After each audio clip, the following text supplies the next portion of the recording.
السلام عليكم كل توعان ولا سمير كستو عالم كتوقتان كسر دوادا موضوع عنو كهذا الدنو تطبق قلب أسر الله وقعدو عاقمات كيسوكله بتقابك كليها بس أنت إنما موضوع بلعبين وعن سير شغل الخاقع الصنية يا كون كنا صارتو فلو يسوكله لينك صارن بروفيلك يوتيوب كسوكله يسكر الناس صارتو سبسكرايب عظم مع سنتايم أنا صلى الله عليه موضوع إنني مركز لقاها اللي الشقة كليو ومدفر بقى بس هيبقى يقول ميسون كليو قبطان حكم بدا صفين توساق يسوكله يسول تلك جوكتين تدري لها مركز كجرا jirka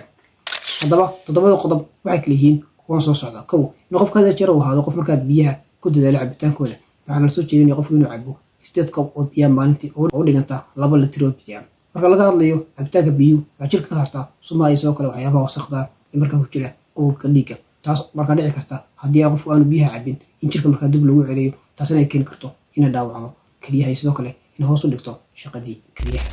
qodobka labaad ee la soo jeediyay wuxuu yahay inuu qofku cuno cuntooyinka u wanaagsan caafimaadka kaliyaha gaar ahaan qudrada isoo kale miraha sidoo loo isticmaalo kuwaas waxay ka dhigan yihiin in markaas lagu qaadayaan caafimaadka kaliyaha waxaa la soo jeediyay isoo kale borotiinada loo yaqaano lean proteiniska gaar ahaan hilibka digaaga oo kale inay u wanaagsan yihiin caafimaadka isoo kale dadqabay in qofka kaliyaha qodobka saddexaad wuxuu qofku la socdo xaaladiisa caafimaad hadduu leeyahay cadaadiska dhiigga oo sareeya waxaa loo yaqaan dhiigkarka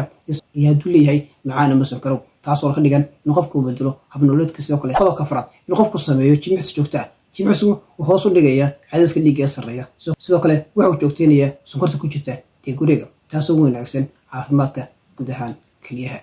qodobka shanaad waxaa talo ahaan lagu soo jeedinayaa qofku inaanu isticmaalin dawooyinka loo yaqaano painkillerska sidoo kale dawooyin kale loo yaqaano non-steroid anti-inflammatory drugska kuwaasoo keeni kara inay dhaawacaan kaliyaha waxaana si gaara loo xusay dawada loo yaqaano nabrasin haddii qofku muddo dheer isticmaalana waxay dhaawici kartaa caafimaadka isoo kale badqabka kaliyaha qodobka lixaad waxaa qofka talo ahaan lagu soo joojinayaa hadduu yahay qof isticmaala ama cabay sigaarka inuu joojiyo gabi ahaanba sida lagu ogaaday daraasado la qaaday waxay hoosta ka xariiqeen dadka cabay sigaarka in halis ugu jiraan inay dhaawac soo gaarsiiso xididdada markaa kaliyaha taasoo ka dhigaysa in shaqadooda markaa hoos u dhigto taasoo ugu dambeyntii keeni karta in shaqadii kaliyuhu markaa ay yaraato